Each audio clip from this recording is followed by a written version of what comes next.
যে পৃথিবীর একটা দেশ দেখান যারা তেলের দাম বৃদ্ধি করেনি, সব দেশ তেলের দাম বৃদ্ধি করেছে। আপনার সহবক্তা বলেছেন ফ্যামিলি কার্ডের যে টাকা, সেই টাকা কোথা থেকে আসছে, বিশ্ব ব্যাংকের ফান্ড যে বন্ধ হলো তার কি কারণ, কৃষক কার্ডের টাকাই বা কোথা থেকে আসছে, ফ্যামিলি কার্ডের এটা কি পলিটিক্যাল হবে কিনা, ফ্যামিলি কার্ডের প্রলোভন দেখিয়ে ধর্ষণের ঘটনার মতো ঘটনা ঘটছে। অনেকগুলো প্রশ্ন, একটু ছোট ছোট করে যদি উত্তর দিতেন। ছোট করে উত্তর হলো যে সোশ্যাল সেফটি নেটের জন্য আমরা যে সমস্ত কার্ড দিয়েছি, এই কার্ডের অর্থগুলো কোথা থেকে আসবে, বহুবার টেলিভিশনে বলেছি, অর্থ মন্ত্রণালয় থেকে থোক বরাদ্দের থেকে এই কার্ডগুলো আসছে এবং এইটার একটা প্রাতিষ্ঠানিক রূপ দেখতে পাবেন এবার বাজেটে। এবার আসেন আপনি যে IMF-এর যে অর্থ ছাড় দ্বিতীয় কিস্তির $1.3 বিলিয়ন, এইটা নাকি এই সোশ্যাল সেফটি নেটের কার্ডের জন্য দিচ্ছে না। এখন IMF-এর সাথে বাংলাদেশের কি সম্পর্ক বলেন? বাংলাদেশের সম্পর্ক কি কোনো চ্যারিটেবল, মানে ওরা আমার দান করে দাতব্য সম্পর্ক? ওদের সাথে আমার একটা কমার্শিয়াল সম্পর্ক, এটা কোনো ম্যাথমেটিক্যাল সম্পর্ক না, তাই না? ওদের সাথে আমার একটা ম্যাথমেটিক্যাল সম্পর্ক, তাই তো?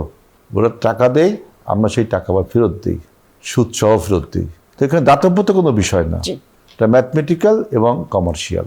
এখন IMF যেমন বলে যে রাজস্ব আদায় বৃদ্ধি করতে হবে, আপনি যদি তাই না, রাজস্ব আদায় বৃদ্ধি করতে হবে। IMF বলছে যে ব্যাংকিং খাতে সংস্কার করতে হবে, সুদের হার কমাতে হবে, তারপরে খেলাপি ঋণ তুলতে হবে।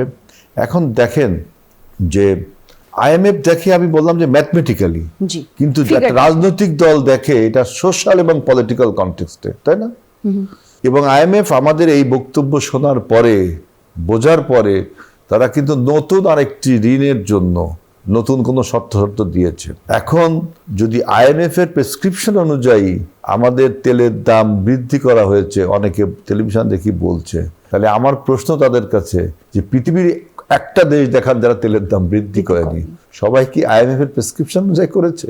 তার মানে আপনার এই যে স্টেটমেন্ট দিলেন যে IMF আমাদের তেলের দাম বৃদ্ধি করেছে, এটা সম্পূর্ণ ভুল, তাই না? পৃথিবীর বিভিন্ন দেশ, সব দেশ তেলের দাম বৃদ্ধি করেছে, এই IMF প্রেসক্রিপশন, এবং এইসব দেশ IMF থেকে ঋণও নেই। অতএব এই কথাগুলো ঠিক না।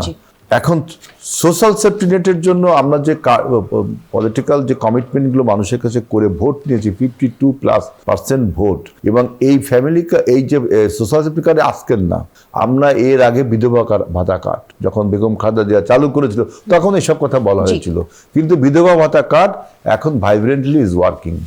আপনি দেখেন বয়স্ক ভাতা নিয়ে এই একই কথা তোলা হয়েছিল, ইজ ভাইব্রেন্টলি ওয়ার্কিং। আমাদের এখন দেখতে হবে যে আমরা একটা ডক্টর ইউনূস সরকার অর্থনীতিতে খুব একটা কাজ করেছে বলে আমরা সবাই জানি, খুব একটা তিনি কাজ করেননি।